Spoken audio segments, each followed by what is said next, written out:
अस्सलामुअलैकुम जी। प्रोग्राम आवाम की आवाज़ के साथ मैं हूं आपका होस्ट हमजा साजिद राना। नाजरीन, जिस तरह कि आप मेरे पस मंज़र में ये खड़े स्टैचू को देख सकते हैं, ये आर्ट की तारीख है। पाकिस्तान में फिल्म इंडस्ट्री का जो आप कह लें ज़वार पजीर होने की वजूहात क्या है और हमारे हमसाया मुल्क के कहते हैं ना उसके औज या उसके अरूज पे पहुंचने की वजूहात क्या है, इस हवाले से आज हम आए हैं NCA। बैक पे पंजाब यूनिवर्सिटी है और मेरे बिल मुकाबिल NCA। आज हम बात करेंगे आर्ट की तारीख के बारे में, पाकिस्तान में क्रिएटिव फ्रीडम के बारे में और पाकिस्तान की जो फिल्म इंडस्ट्री की मखदूश और दिगर गू हालात है उसके हवाले से हम आपको स्टूडेंट्स का नैरेटिव दिखाएंगे, उनकी सोच दिखाएंगे। आवाम की आवाज़ के सेगमेंट में हमारे साथ रहिएगा।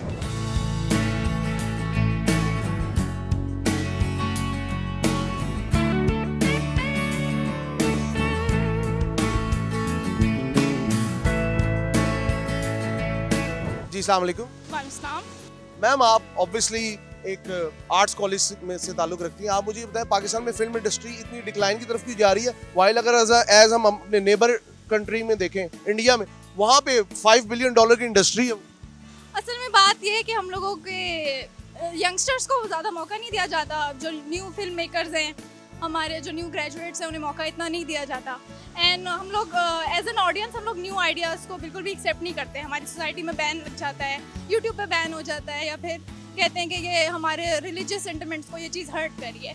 इस वजह से भी शायद हम लोग जो है कुछ नए तरीके से सोचते नहीं है, इसीलिए भी हमारा जो है वो फिल्म इंडस्ट्री सर से डिक्लाइन पे जा रही है as compare to India. India में काफ़ी ज़्यादा न्यू आइडियाज़ पे काम होता है और काफ़ी ज़्यादा नई तरह से फिल्में बन रही हैं। That's why I think. Last में मैम एक चीज़ मुझे बता दें, क्या पाकिस्तान में क्रिएटिव फ्रीडम है?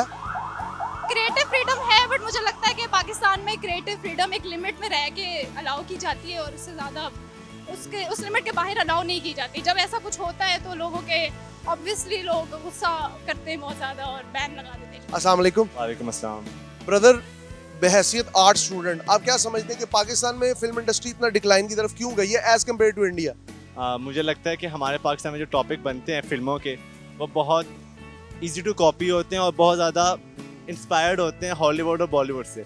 लोग वो पहले ही देख चुके होते हैं, तो वो बहुत बोरिंग हो जाते हैं हमारे लिए। और उसमें वही मसले होते हैं, एक लड़का एक लड़की है और साथ उसके घर के मसले हैं। तो आई गेस हमारे फिल्म इंडस्ट्री को कुछ आउट ऑफ द बॉक्स सोचना चाहिए। जिस तरह बॉलीवुड हर दूसरे तीसरे दिन एक नेटफ्लिक्स पे सीरीज़ अपलोड करता है और उसकी एक पूरी कहानी होती है, पूरी डिफरेंट होती है, एक कैरेक्टर्स बहुत अलग होते हैं। तो हमारे कैरेक्टर्स बिल्कुल अलग नहीं होते, जो एक सबसे बड़ी रीज़न है। लास्ट में मुझे ये बताएं कि पाकिस्तान में लाहौर जो था वो एक वक्त में फिल्म इंडस्ट्री का हब था, ठीक है, यहाँ पे बड़े बड़े स्टूडियोज थे।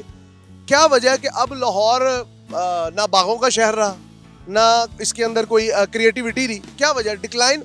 मतलब साथ ही इंडिया है, हम जैसे लोग हैं, हमारे यहाँ फिल्म को गुनाह क्यों समझे?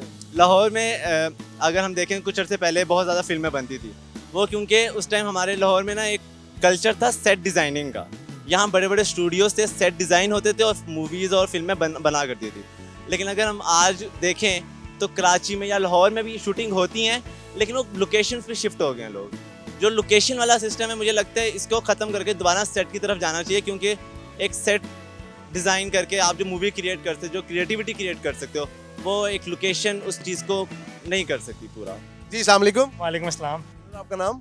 मुमताज़ सरवर। मुमताज़ साहब, मुझे ये बताएं कि पाकिस्तान में with the passage of time एक वक्त था पाकिस्तान एक टॉप नॉच कंट्री था in terms of film industry, in terms of movies.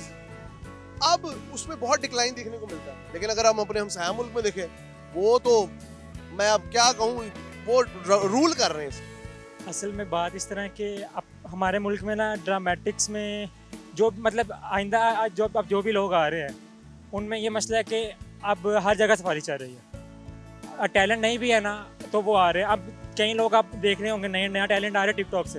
अब टिकटॉक से एक कैमरे के आगे इंसान परफॉर्म करता है। जब वो ड्रामेटिक में आता है ना, एक प्रोड्यूसर बैठा होगा, एक डायरेक्टर बैठा होगा, उसके सामने परफॉर्म करना ज़रा मुश्किल होगा। तो उस वजह से ड्रामा का डाउनफॉल जा रहा है कि वो एक टैलेंट नहीं सामने आ रहा जो रियल टैलेंट है। वो बैकएंड पर आ जाते हैं और इन लोगों को प्रमोट कर दिया जाता है कि आप आगे आ जाएं, क्योंकि इनकी एक वीडियो वायरल हो गई होगी या कोई सिफारिश होगी या इस तरह की कोई चीज़ होगी। भाई ने बहुत अच्छी बात की। उन्होंने कहा जी कि जब से नए प्लेटफॉर्म्स आए हैं तो बजाय अच्छा टैलेंट आगे आने के एक वेस्टेज आ रहा है, और वो वेस्टेज फिर आपको पता है वो आपकी वैल्यू को भी वेस्ट करेगा, आपके कस्टम ट्रेडिशन और आपकी ओवरऑल जो इंडस्ट्री। और एक बात ये है कि मतलब कई लोग मतलब मेरे जानने वाले कहीं जाते हैं ना किसी इंडस्ट्री में, तो वो सबसे पहले डिमांड ये करते हैं कि आपका फेस जो है ना इस मतलब इस तरह नहीं है, आपको अपनी बियर्ड हटानी चाहिए। एक्टिंग स्किल से ज़्यादा पर्सनैलिटी स्किल्स होने चाहिए, और सबसे ज़्यादा ये भी होना चाहिए कि मतलब आप इस तरह आपको लगे कि आप अगले को लड़कों को भी पसंद आए। अस्सलाम वालेकुम मैम। वालेकुम सलाम। मैम आज का हमारा जो टॉपिक है वो basically creative freedom in Pakistan and decline of Pakistan film industry. आप इसके ऊपर क्या समझते हैं? हमारी फिल्म इंडस्ट्री राइज कब हुई थी? जब डिक्लाइन हुई थी। और चीज़ मुझे बताएं, कहते हैं फिल्म जो है वो टैबूज को हटाती है, कम करती है, या उनके ऊपर मूवी।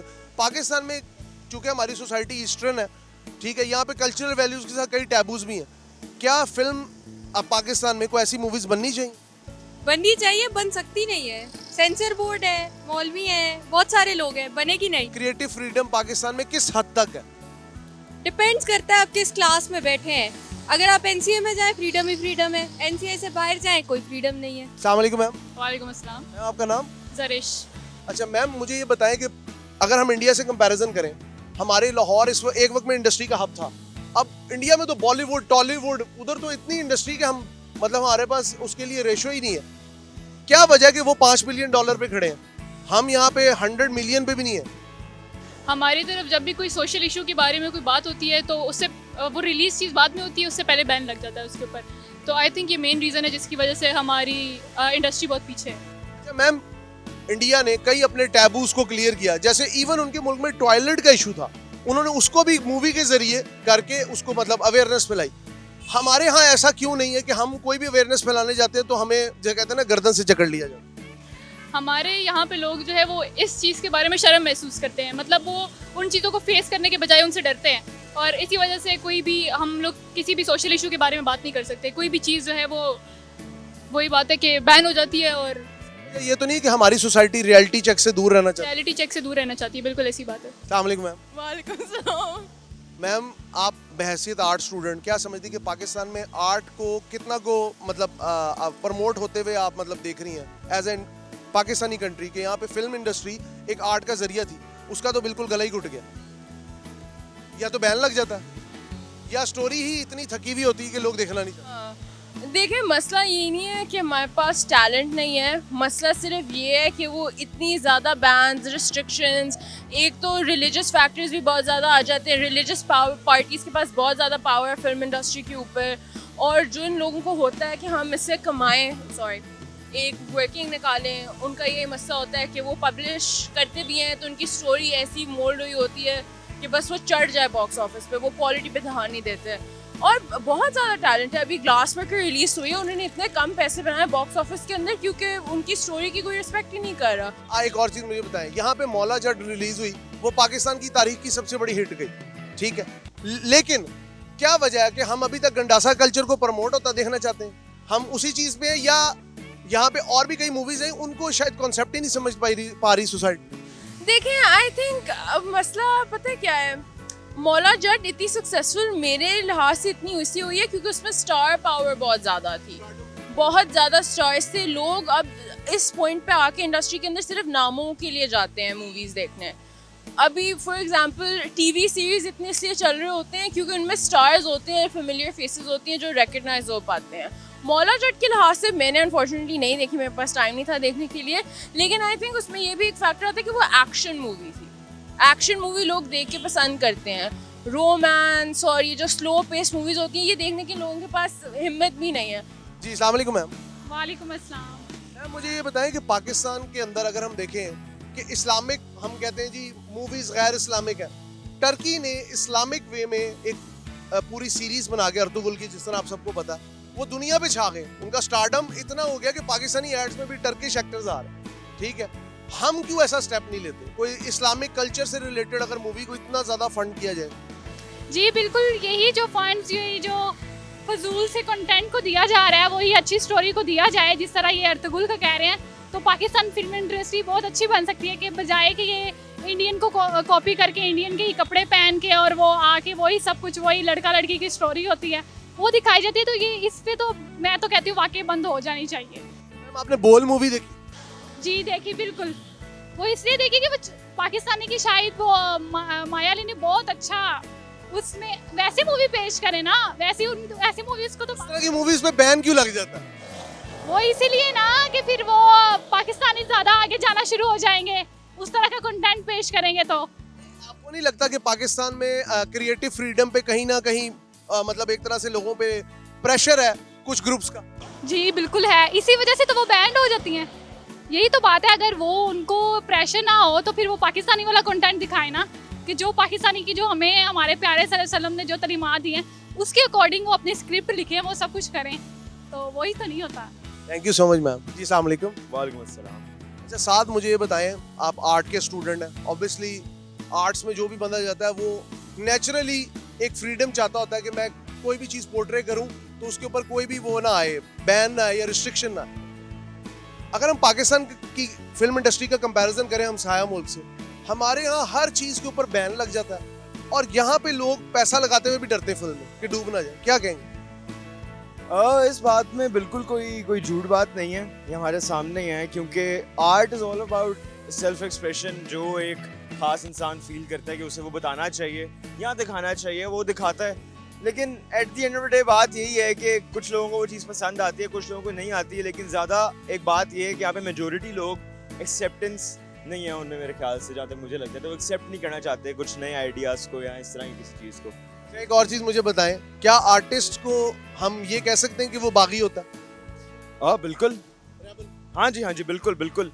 मेरे ख्याल से वो अगर नहीं भी होता तो सोसाइटी किसी ना किसी तरह किसी पॉइंट पे आके बना देती है उसे। यू कंसिडर जो मंटो साहब हैं, ऑब्वियसली वो भी इंडिया से शिफ्ट होकर यहाँ पे आए थे, उनके अफसानों पे अब तो उन पे भी मूवी बन गई है, लेकिन स्टिल वो सारी जिंदगी क्रिटिसिज्म और कोर्ट्स को फेस करते रहे।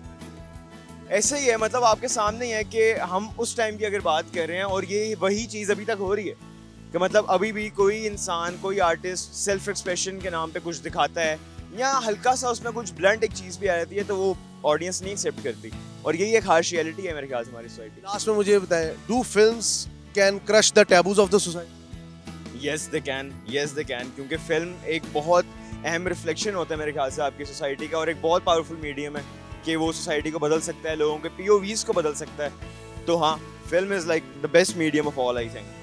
आप पाकिस्तान की फिल्म इंडस्ट्री के रिवाइवल को समझते होगा? बिल्कुल होगा, बिल्कुल लाजमी होगा इंशाल्लाह। ऐसा कल्चर ही हमें अपनाना पड़ेगा अगर हमने हाई रैंक या हाईएस्ट ग्रॉसिंग मूवीज बनानी। नहीं, ऐसा कुछ नहीं है, गंडासा कल्चर की बात नहीं है। मेरे ख्याल से वो भी होना ज़रूरी था, क्योंकि अगर हम मौला जट, पुराने मौला जट की बात करें और आज की जनरेशन की बात करें, तो आज की जनरेशन को किसी ना किसी तरह बताना था कि हमारी रूट्स क्या हैं, तो वो मौला जट आना लाजमी था। और मेरे ख्याल से कुछ ऐसे आइडियाज़ जो मेरे ख्याल से अब दोबारा रेनोवेट किए जा सकते हैं वो करने चाहिए दोबारा। Thank you so much. अस्सलाम वालेकुम वालेकुम सलाम। मैम, ऑब्वियसली आप आर्ट स्टूडेंट हैं और आर्ट इंसान के अंदर की जो क्रिएटिविटी है वही उसी को पोर्ट्रे करता है। पाकिस्तान में क्रिएटिव फ्रीडम है? पाकिस्तान में ऑफ कोर्स क्रिएटिव फ्रीडम है, बट आई वुड से कि उसको उस तरह यूज़ नहीं किया जाता। अब हमारा कल्चर भी ऐसा है कि लाइक हमें उस लिहाज से फ्रीडम है कहने को, लेकिन उस तरह दिया नहीं जाता है हमें। तो आई वुड से कि 50-50 है। और हाँ, लास्ट में मुझे ये बताएं, अगर हम अपने हमसाया मुल्क को देखें, हमारे जैसे लोग हैं, कल्चरल मतलब सिमिलैरिटीज बहुत ज़्यादा है, लेकिन क्या वजह है उधर मंटो को सेलिब्रेट किया जाता है, उसके ऊपर मूवी बनती है, फिर उसके बाद हम भी बनाते हैं, लेकिन एक बंदा जब जिंदा था वो कोर्ट्स और पाकिस्तान की जनरल सोसाइटी का क्रिटिसिज्म बर्दाश्त करता रहा। ठीक है, मरने के बाद तो कोई भी हीरो बन सकता है। क्या कहें? यहाँ पे ये डिफरेंस है कि वहाँ की अगर इतनी डेवलपमेंट है ना, तो यहाँ पे ये है कि हमारे जो इस्लामिक रूलिंग की वजह से या फिर जो मुल्लाज हैं हमारे, वो उसकी मेंटालिटी को नहीं करने देते हैं। लाइक उस तरह की मूवीज़ प्रमोट नहीं करने देते। जैसे जॉयलैंड थी, जैसे और भी कितनी मूवीज़ आई हैं, चुड़ैल था जो ड्रामा सीरीज़ था, वो भी कितना अच्छा था, लेकिन उन्होंने वहाँ पे क्यों नहीं होने दिया? बिकॉज वो फ्रीडम के नाम पे अगर उन्होंने काफ़ी कुछ दिखाया, आउट ऑफ द बॉक्स अगर कुछ दिखाया उन्होंने, तो यहाँ के लोग मे बी वो एंजॉय नहीं करते या प्रमोट नहीं करते। लास्ट में मैम, आपका टाइम बहुत कीमती है, लास्ट में मुझे बस ये बता दें, पाकिस्तान में गंडासा कल्चर की मूवी दोबारा लगी और वो हिट रही, 300-400 करोड़ में चलेगी। क्या वजह है कि हमारे यहाँ क्रिएटिव मूवीज जो होती हैं, जिसे या कहें जिसमें हम परफॉर्मिंग आर्ट्स को बहुत ज़्यादा दिखाते हैं, वो बिल्कुल डाउन साइज हो जाती हैं, और पाकिस्तान में फिल्म में लोग पैसा लगाते हुए डरते हैं? बिकॉज देखिए, जो चीज़ हमारी मैंने आपको बताया कि चल रही है कि लाइक एक फ्रीडम के नाम पे जो हो रहा है, लाइक फ्रीडम के नाम पे उनको वो उस तरह फेम अगर मिलता भी है तो हमारी वो बैन हो जाती है इतनी सारी मूवीज़ वगैरह। और वो जो आइडियाज़ हैं वो एक्सेप्ट नहीं करते हैं लोग यहाँ पे। तो आई वुड से कि लाइक अगर मतलब लोगों में एक्सेप्टेंस भी आ जाएगी एक तरह की, और मतलब ये वाली चीज़ें आ जाएंगी ना, तो मे बी हमारी जो मूवीज़ हैं इस तरह की वो भी हिट करेंगी। लेकिन वो डिपेंड भी करता है आइडियाज़ पे, क्योंकि लोग इस चीज़ के लिए ओके नहीं है अभी भी। थिंक कि पाकिस्तान में और भी इस तरह के इंस्टीट्यूट क्रिएटिव आर्ट्स के बनने चाहिए ज़्यादा। बनने चाहिए, ऑफ कोर्स बनने चाहिए, क्योंकि NCA आई वुड से एक ऐसा प्लेटफॉर्म है जिसने लाइक मुझे एटलीस्ट फ्रीडम दिया है, और लाइक बहुत अच्छा फ्रीडम इस तरह दिया कि मैं आउट ऑफ द बॉक्स अगर सोच भी रही हूँ तो वो मुझे लाइक यू नो वो करने के लिए मुझे अलाउ कर रहा है। तो हाँ, लाइक होने चाहिए of course. Thank you so much ma'am, बहुत शुक्रिया।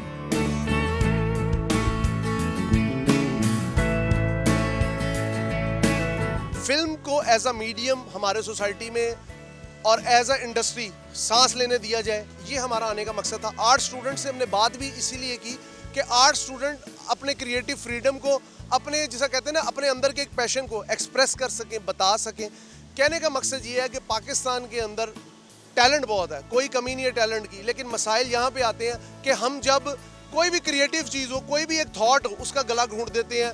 कई बार रिलीजियस थॉट्स के नाम पे, कई बार इन ऐसी मतलब कहते हैं ना बेसरोपा चीज़ों के ऊपर बहस कर लेते हैं कि उस चीज़ को बैन लगा दिया जाता है। हमसाया मुल्क भारत की मिसाल को छोड़ें, मैं आपको तुर्की की मिसाल देता हूँ। एक अर्तुगरुल ड्रामा जिसके अंदर टोटल इस्लामिक थॉट था और एक हिस्टोरिकल पर्सपेक्टिव का ड्रामा पूरी दुनिया पे छा गया। हर किस्म के माशरे ने उसे देखा और उनका स्टारडम इस हद तक आया कि आज पाकिस्तान के टीवी एड्स के अंदर भी वही स्टार्स काम करते हैं। तो मैं उम्मीद करता हूँ कि हमारे मुल्क में फिल्म इंडस्ट्री के फ़रोग के लिए काम किया जाएगा और फिल्मों को एक मजहबी चश्मा उतार के देखना चाहिए, क्योंकि ये भी एक आप कह सकते हैं ख्यालात के इजहार का जरिया है। प्रोग्राम अवाम की आवाज़ के साथ अपने होस्ट हमजा साजिद राना को इजाज़त दीजिए। अल्लाह हाफ़िज़।